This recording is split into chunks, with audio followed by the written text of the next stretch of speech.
2 दिवसापूर्वी छत्रपती शिवाजी महाराजांचा पुतळा कोसळण्याची एक दुर्दैवी घटना महाराष्ट्रामध्ये घडली।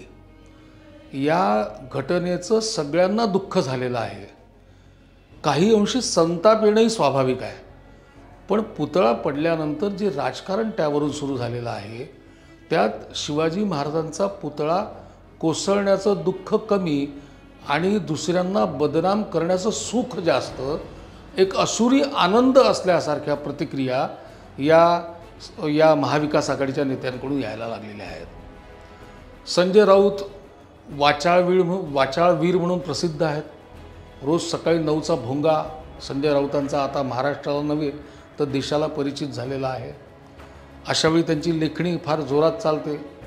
आता काल त्यांनी आपल्या लेखणीतून लिहून टाकलं की जिथे जिथे नरेंद्र मोदींचा हात लागतो, पंतप्रधान नरेंद्र मोदींचा हात लागतो, त्याची माती होते। संजय राऊत यांनी आपल्या हृदयावर हात ठेवून आत्मचिंतन करून आपण किती सत्य बोलतो आहोत हे सांगावं। जर लाय डिटेक्टर टेस्ट संजय राऊतांची केली तर आपल्या निदर्शनास येईल संजय राऊत खोटं बोलत आहेत। नरेंद्र मोदींचा हात म्हणजे परिसस्पर्श आहे, संजय राऊतांना माहिती आहे। ज्यावेळी मोदींचा हात काढून घेतला गेला त्यावेळी शिवसेनेची शक्ल झाली। संजय राऊत, उद्धव ठाकरे तुमच्या नेतृत्वातल्या शिवसेनेतून शिवसेना प्रमुख बाळासाहेब ठाकरे यांना मानणारे जे शिवसैनिक होते ते पाठ दाखवून निघून गेले। बाळासाहेबांच्या विचारांवर काम करणारी दुसरी शिवसेना एकनाथ शिंदेंच्या नेतृत्वामध्ये निर्माण झाली। तुमच्या हाती धनुष्यबाण देखील राहिला नाही। ही अवकाळ तुमच्यावर आली। का आली? तर ज्या नरेंद्र मोदींचा हात तुम्ही पकडलेला होता, ज्याच्या आधारावर तुम्ही निवडणुका लढले होते, ज्याच्या आधारावर मोठा विजय संपादन केलेला होता, आणि संजय राऊत तुमचेच वाक्य आहेत की मोदी ये आंधी नहीं तूफान है ना, आणि तुम्हीच भारताचे भाग्यविधाते मोदी आहेत असे तुमचे भाषणं आजही उपलब्ध आहे।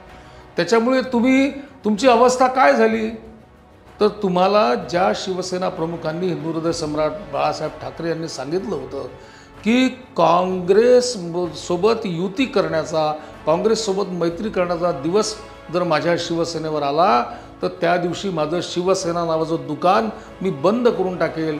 त्या काँग्रेसच्या दरबारामध्ये जाऊन काँग्रेसच्या पक्षश्रेष्ठींच्या समोर कुर्निसात करणं आणि नाक घासण्याची वेळ ही उद्धव ठाकरेंवर आली, तुमच्या शिवसेनेवर आली, तुमच्यावर आली। त्याच्यामुळे परिसस्पर्श कुठला हे तुम्हाला चांगलं माहिती आहे। त्याच्यामुळे उसनं अवसान आणून आपली जी नवी व्होट बँक आहे, जी औरंगजेबाची सेना आता तुम्ही जवळ केलेली आहे, जो औरंगजेबाचा विचार जवळ केलेला आहे, त्या व्होट बँकेला चुचकारण्यासाठी, त्यांचा अनुनय करण्यासाठी या पद्धतीचे विधानं करू नका। तुमचं खरं रूप काय आहे सगळ्यांना माहिती आहे। याच्यावर काय राजकारण सुरू आहे? शरद पवार म्हणतात की कुठेही भ्रष्टाचार करायचा का? कुठेही भ्रष्टाचार करायचा का? भ्रष्टाचार करण्याच्या काही जागा असतात, काही तर सोडल्या पाहिजे। मग शरद पवारांनी महाराष्ट्राला, देशाला सांगितलं पाहिजे की भ्रष्टाचार नेमका कुठे केला जातो, कुठे करायचा असतो, याचे धडे दिले पाहिजे। आतापर्यंत शरद पवारांवर या महाराष्ट्रामध्ये जे भ्रष्टाचाराचे आरोप लागले ते खरे होते का? भ्रष्टाचाराची काही विशिष्ट जागा या शरद पवारांनी, महाविकास आघाडीने, काँग्रेसने, उभाठाने, उद्धव बाळासाहेब ठाकरे यांनी ठरवलेल्या होत्या का? त्या जागा कोणत्या? याचे धडे महाराष्ट्राला महाविकास आघाडीने दिले पाहिजे। म्हणून आपल्याला नम्रपणे आम्ही सांगू इच्छितो की आपण छत्रपती शिवाजी महाराजांच्या पुतळ्यावरून या पद्धतीचं राजकारण महाराष्ट्रामध्ये करू नका। महाराजांचा पुतळा पडला हा एक अपघात आहे। पुन्हा दिमाखाने छत्रपती शिवाजी महाराजांचं भव्य दिव्य स्मारक महाराष्ट्रात उभं झालं पाहिजे, यासाठी आम्ही कटिबद्ध आहोत, आम्ही ते करणार आहोत। पण या निमित्ताने तुमचं खरं रूप काय हे जनतेच्या समोर, महाराष्ट्रातल्या जनतेच्या समोर आलेलं आहे।